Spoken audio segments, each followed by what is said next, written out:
Hello, Fulbright family. I count myself honored and blessed to be part of this wonderful family and community of learned friends.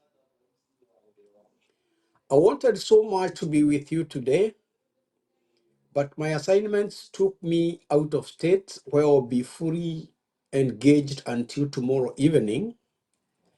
However, I thank God for modern technology and wonderful skilled artisans like our brother Benson, who makes me feel well connected and in their midst.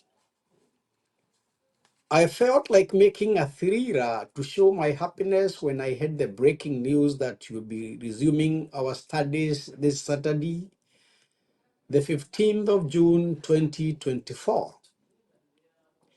I know it was not the expectations we had considering the tedious process, paperwork involved, and the time other institutions have taken to complete this process. The Greek had a god they called the Hermes, son of Zeus and Maia. He was Zeus the messenger, and he was the fastest god ever known in history. He was known as the Greek god of high speed. Our God is better in terms of speed than that Greek god.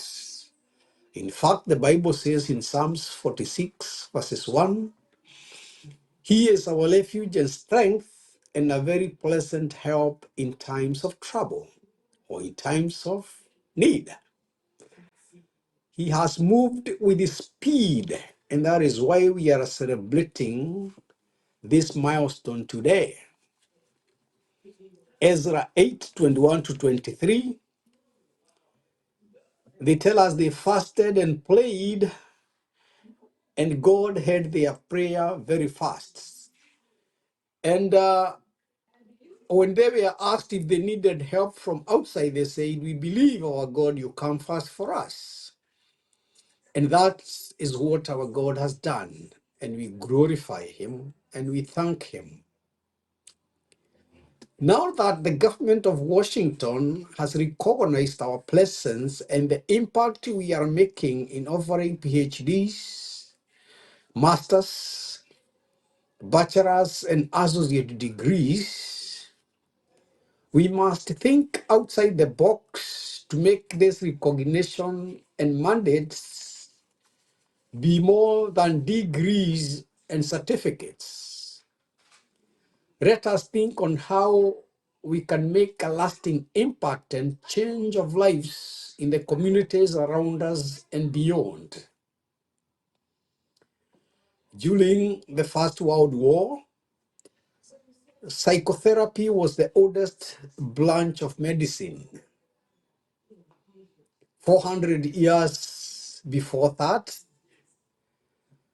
the Egyptians were building temples where only doctors and priests would go to attend to the needs of the people, and counseling and psychology, psychotherapists was the oldest medicine or methods of bringing solutions to the problems of the people.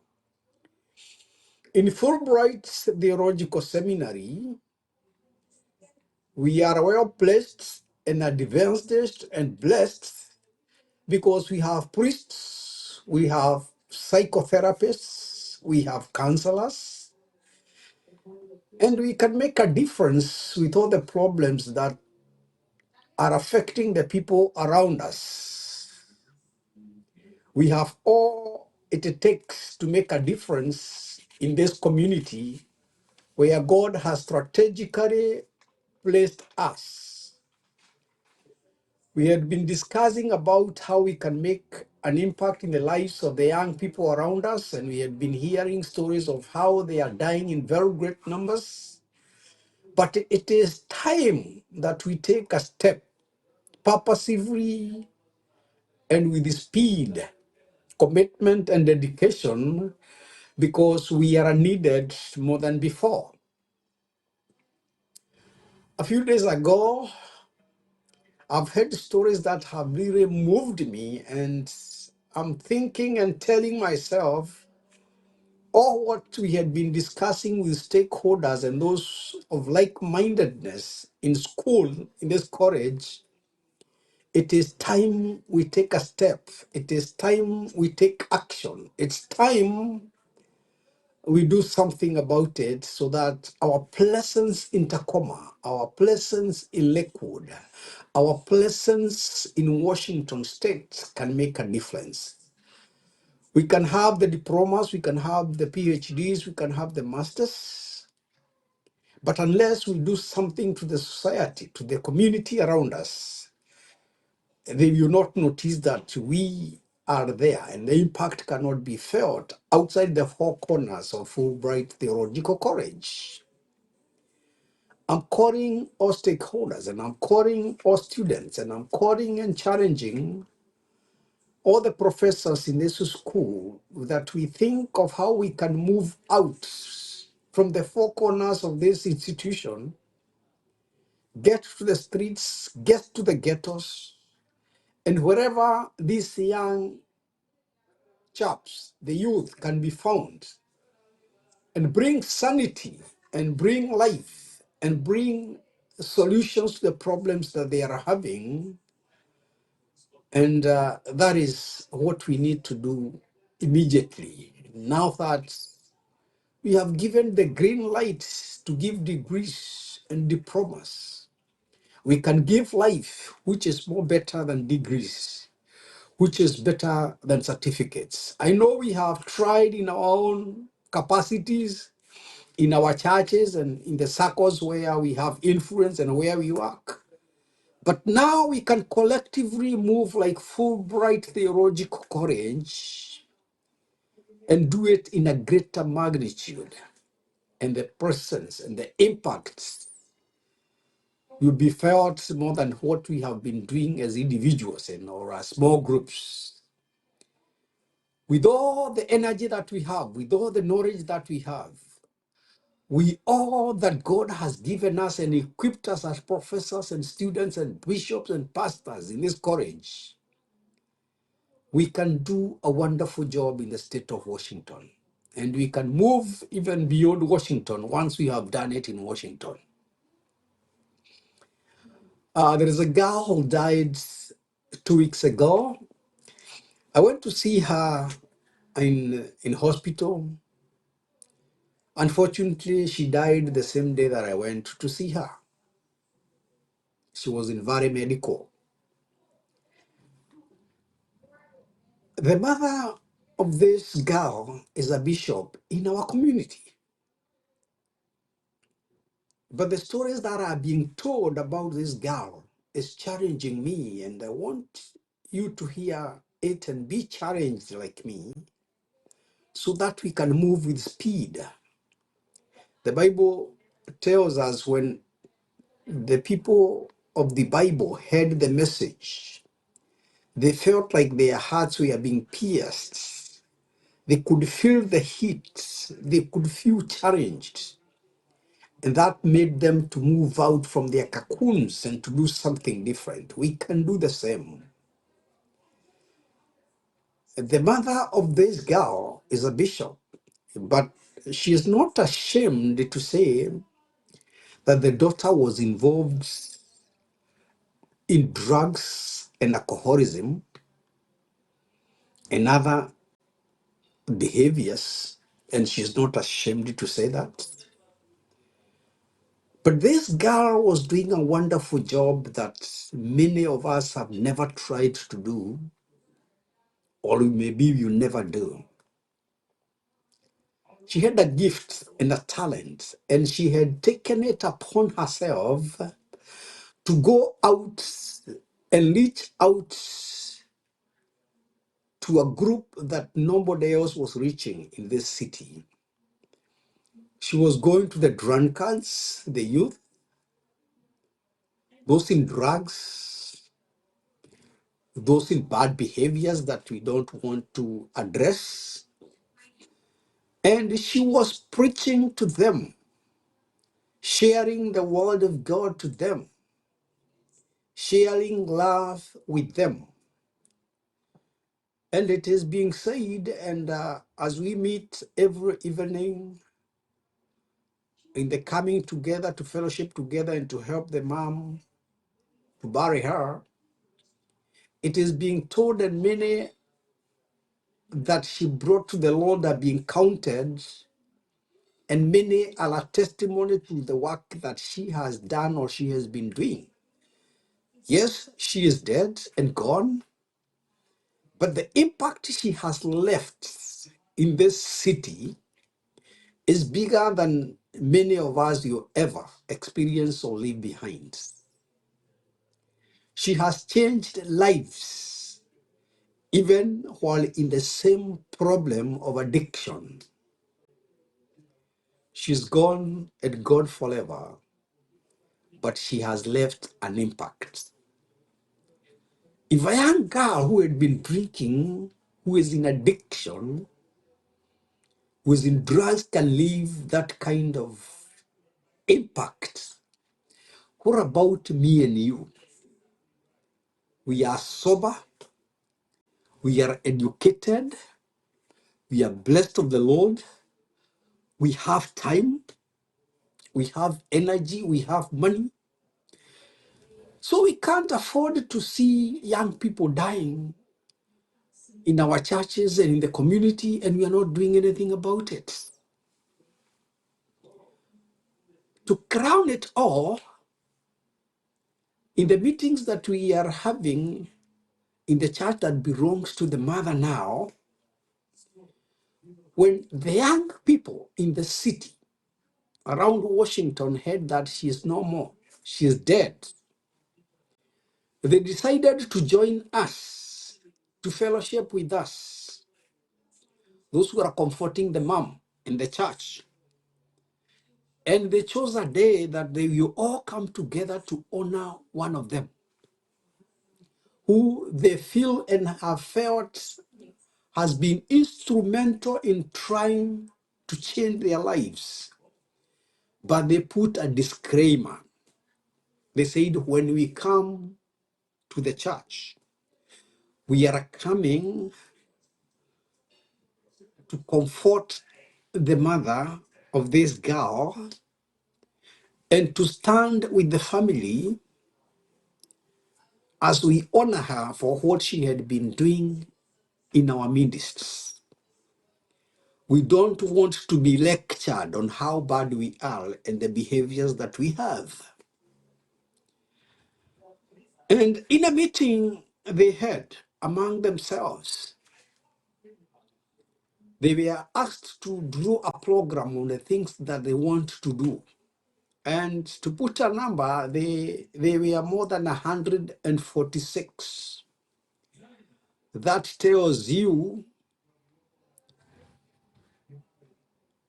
how it is outside there and the people we can reach if we decide to go out there. They organized themselves, 146 young people. And they said, we don't want to be addressed by, in quotes, those bishops, those pastors, those ministers, because they will come to condemn us because that is what they do. And they said they want to be addressed by Bishop Garama, whom some had heard him speak about forgiveness and about bringing the young people to the church. And it happened last Saturday. I beseech you, brethren, by the mercies of God, that we think of doing something different than what we had been doing. In the class that we are having about discipleship, we are blessed to have been taught what discipleship is and what is not discipleship. And I have learned in my so many years of teaching, pastoring, doing discipleship, I had been doing what is not discipleship.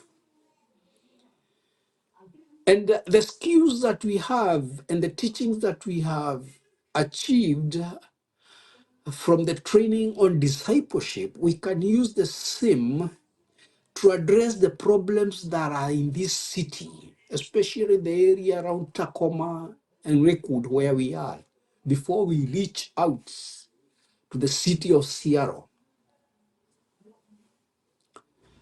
In another meeting that I had, which I'm a member, another girl appeared also who is doing a great work in the city of Kent. And she said there are a lot of young Kenyans who are struggling in that program, yet she is alone. Ladies and gentlemen, most of the times when people are doing degrees and courses like we are doing, they are asked to go for assignments. They are told to go for attachments. Now, the attachment area is ready and beckoning us to join. You don't have to apply like in ordinary times when you have to apply to go to an attachment. The ground is ready where you can go and do experience on what you expect once you graduate is waiting for us.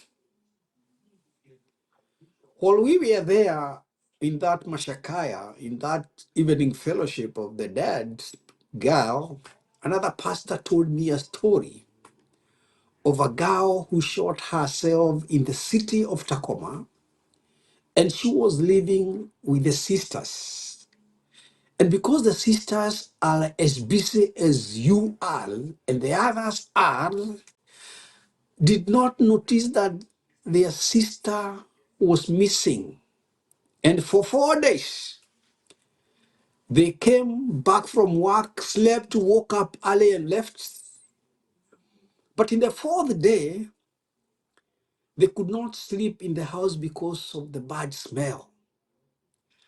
And on looking on where the smell is coming from, they found their dear sister who had shot herself and lying on beds.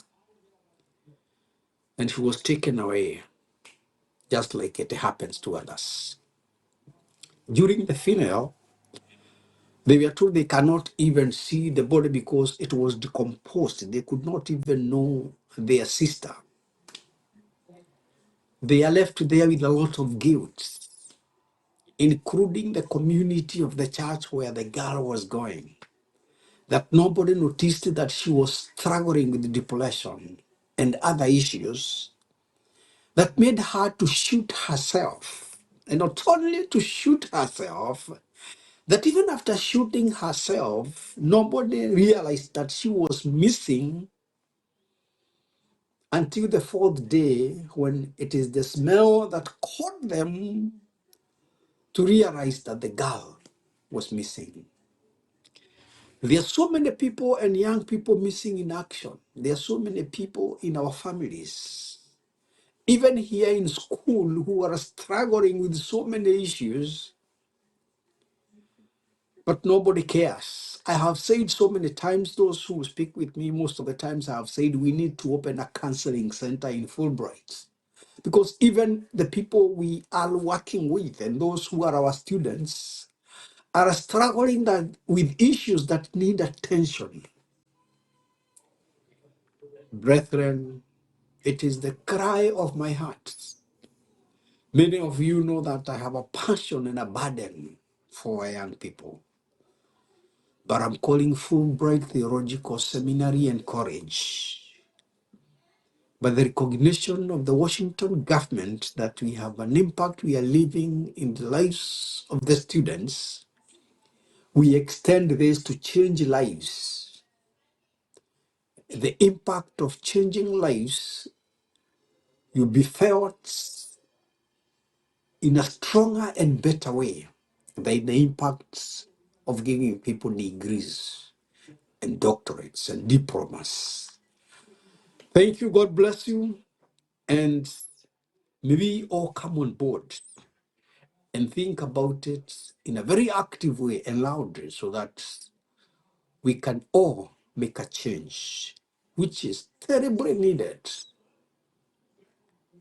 in the state of Washington among our young people who we love and cherish, and we pray for and we intercede for.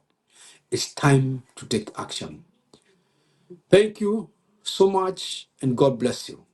Welcome back to Fulbright. We look forward to the graduations, to awarding the diplomas and the PhDs. But before then, let's get on board and do something worthwhile that will leave an impact in the lives of our people.